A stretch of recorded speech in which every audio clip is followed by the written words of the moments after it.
സയ്യിദ് ഇബ്നു സഅല എന്ന് പറയുന്ന ഒരു മനുഷ്യൻ. അന്ന് അയാൾ ഒരു യഹൂദിയായിരുന്നു. ഹബീബായ റസൂലുള്ളാഹി സ്വല്ലല്ലാഹു അലൈഹി വസല്ലം തങ്ങളുടെ അടുത്തേക്ക് വന്നു. എന്നിട്ട് നബിതങ്ങളോട് അയാൾ ചോദിച്ചു, യാ മുഹമ്മദ് സ്വല്ലല്ലാഹു അലൈഹി വസല്ലം, നിങ്ങൾക്കും നിങ്ങളുടെ അനുചരരായ സ്വഹാബത്തിന് വലിയ പ്രയാസങ്ങളല്ലേ ഇല്ല? അപ്പൊ നിങ്ങൾക്ക് വല്ല കടങ്ങൾ വേണം ചോദിച്ചു, കട എന്തെങ്കിലും വേണം ചോദിച്ചു.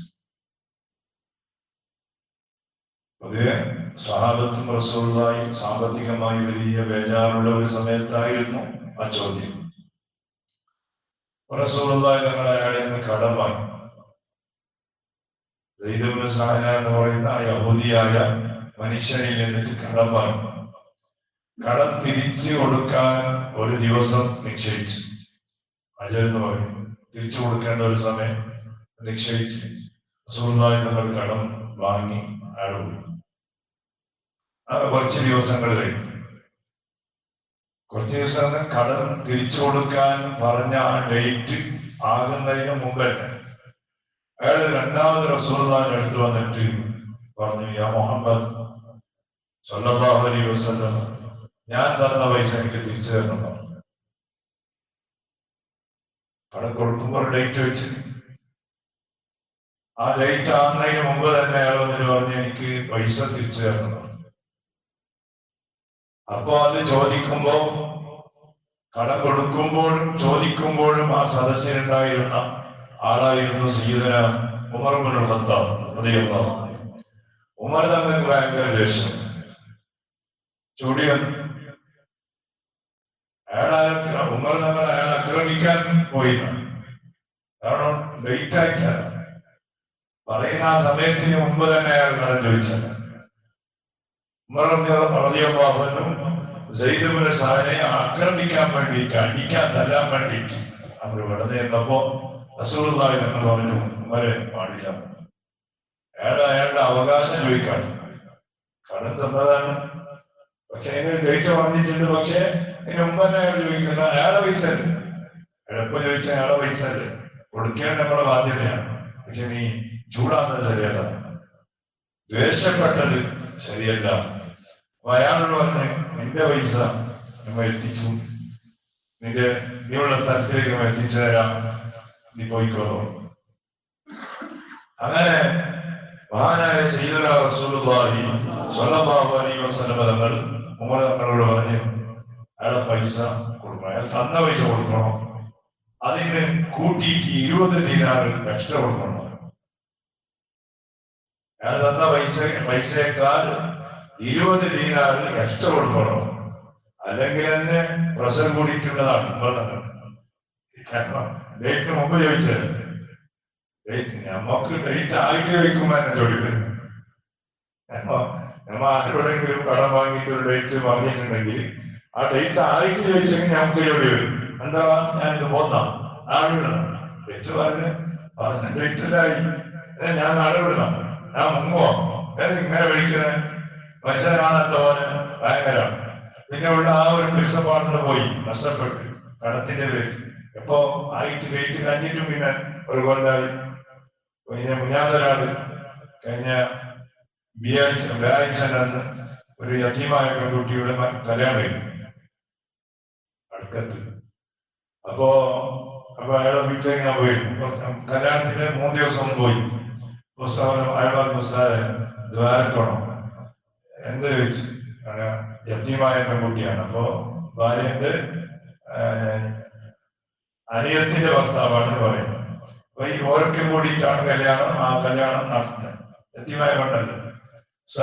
3 കൊല്ലായി എന്നിൽ എന്നിട്ട് ഒരാൾ 60,000 കടം വാങ്ങിയിട്ട്. ഞാൻ ഇടയ്ക്കിടയ്ക്ക് ഇങ്ങനെ ചോദിക്കും, അയാൾ തരുന്നു. അങ്ങനെ 1 കൊല്ലം മുമ്പ് തന്നെ ഞാൻ പറഞ്ഞു വെച്ചതിനോട്, എന്റെ ഈ മോള് കൊച്ചിന്റെ മോള് മങ്ങലുണ്ട്, യതീമാണ്, ആ മങ്ങത്തിനാകുമ്പോൾ തരും ഉറപ്പായിട്ട് തരും.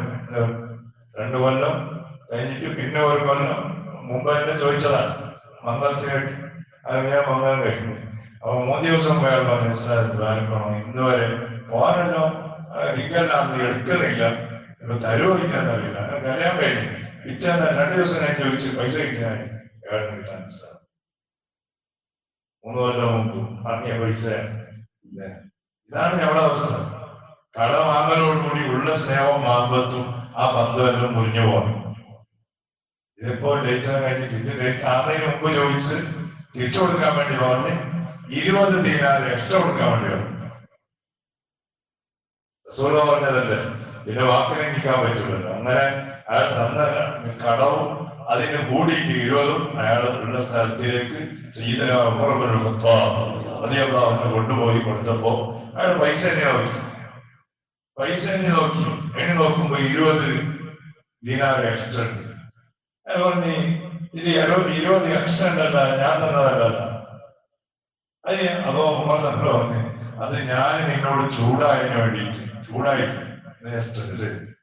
ഞാൻ നിന്നോട് ചൂടായില്ല, ആ ചൂടായതിനു വേണ്ടിയിട്ട് നിന്നെ സമാധാനിപ്പിക്കാനും നിനക്ക് സന്തോഷമാവാനും റസൂലുള്ളാഹി തങ്ങൾ 20 ദീനാർ എക്സ്ട്രാ തരാൻ വേണ്ടി പറഞ്ഞതാണ്. അയാൾ മനസ്സാകെ തളർന്നുപോയി. ഞാൻ ചെയ്തത് തെറ്റല്ലേ, സമയമാകുന്നതിന് മുമ്പ് ചോദിക്കാൻ പാടില്ല. ചോദിച്ചതിന് വേണ്ടിയിട്ട് പിന്നെയും എന്നെ സന്തോഷിപ്പിക്കാൻ മുഹമ്മദ് ഇത്ര വലിയ ഒരു കാര്യം ചെയ്തിട്ടുണ്ടെങ്കിൽ ചില്ലറക്കാരനല്ല. എടാ പൈസയുമായിട്ട് നബിതങ്ങളുടെ അടുത്ത് വന്നിട്ട് അയാൾ വലിയ സങ്കടം പറഞ്ഞു. റസൂലുള്ളാഹി തങ്ങളോട് ബേജാറ് പറഞ്ഞു, നിങ്ങളുടെ സ്വഭാവം നിങ്ങളെ ദ്വേഷപ്പെടുത്താനും. യഹൂദികൾ പൊതുവെ അങ്ങനെയാണ്. യഹൂദികൾ മേമ്പ് കാണുന്നില്ല, പലസ്തീനിലൊക്കെ ഭയങ്കരമായി ഓരോ ദിവസങ്ങൾ എത്ര ആളുകൾ ഇന്നും മരിച്ചോണ്ടേയിരിക്കാണ്. അത് നിർത്തി എന്ന് പറഞ്ഞ് അതിന്റെ ഒട്ടിക്കും. എത്ര പാവങ്ങളും ചെറിയ മക്കളും. കാരണം പണ്ടേ ഉള്ള ഒരു സ്വഭാവമാണ്. അപ്പൊ അതുപോലെ റസൂലുള്ളാഹി തങ്ങളെ ഒന്ന് പ്രഷർ കൂട്ടാൻ വേണ്ടിയിട്ടാണ് ഈ സയ്യിദ് ഇബ്നു സഅദ് എന്ന് ചോദിച്ചത്. പൈസയുടെ ആവശ്യം ഉണ്ടായിട്ടൊന്നുമല്ല.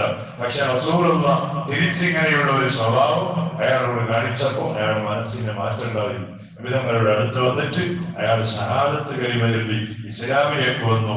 ആ സയ്യിദ് ഇബ്നു സഅദ് റളിയല്ലാഹു അൻഹു പിന്നെ മൗലാ റസൂലില്ലാഹ് സ്വല്ലല്ലാഹു നബിതങ്ങളുടെ മൗല എന്ന പേരിൽ അറിയപ്പെട്ട വലിയ ഒരു സ്വഹാബിയായി എന്നതാണ്.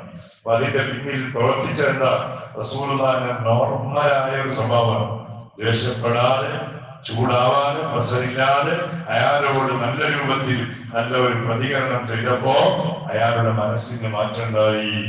അയാൾ ഈമാനിലേക്ക് തന്നെ മുസ്ലിമാവാൻ തന്നെ കാരണമായ ഒരു സംഭവമായിരുന്നു. ഇപ്പോ സയ്യിദ് ഇബ്നു സഅദ എന്ന് പറഞ്ഞാൽ ഇസ്ലാമിലൊക്കെ കാണാം മൗലാ റസൂലില്ലാഹ്. ഒരു പേരെന്നെ വന്നു, റസൂലുള്ളാഹി തങ്ങളുടെ മൗല. അല്ലാഹു തആല നമുക്ക് ഇങ്ങനെയുള്ള ഓരോ ചരിത്രങ്ങളും മഹാന്മാരുടെ വിഷയങ്ങളൊക്കെ കേൾക്കുമ്പോൾ നമ്മുടെ കൽബിൽ അല്ലാഹുവേ ഈമാനിന്റെ വെളിച്ചം നീട്ടി തരണേ. നമ്മുടെ സ്വഭാവങ്ങളിൽ നിന്ന് കാട്ടി തരണേ.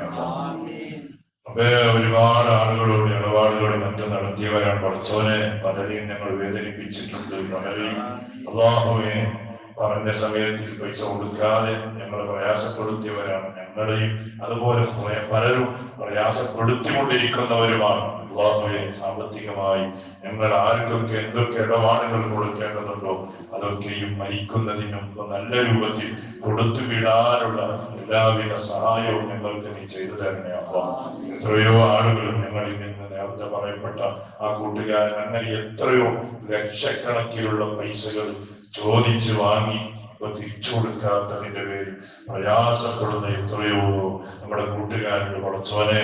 അധ്വാനമാണ്. 10 രൂപയാണെങ്കിലും 500 ആണെങ്കിലും അത് വിയർപ്പാണ് പഠിച്ചോനെ.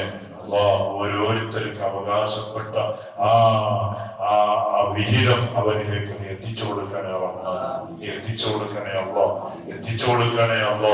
എല്ലാ രൂപത്തിലും നിന്റെ പ്രത്യേകമായ മദത്, നിന്റെ സഹായം ഓരോ സെക്കൻഡുകളിൽ ഞങ്ങളിൽ, നമ്മുടെ കുടുംബക്കാരിൽ, നമ്മുടെ നാട്ടുകാരിൽ, ഞങ്ങളുമായി ബന്ധപ്പെടുന്ന എല്ലാ വിശ്വാസികളിലും നീ ചൊരിയണേ.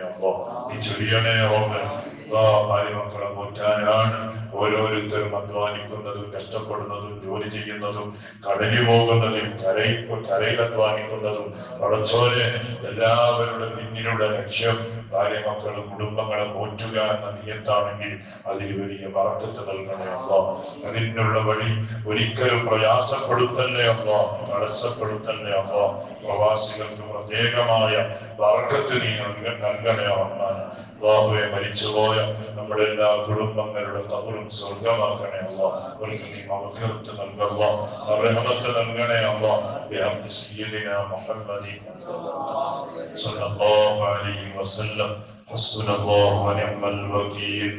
നിഅമൽ മൗലാ വനിഅമൽ നസീർ. ഹസ്ബുനല്ലാഹു വനിഅമൽ വകീൽ. നിഅമൽ മൗലാ വനിഅമൽ നസീർ. حسبنا الله ونعم الوكيل.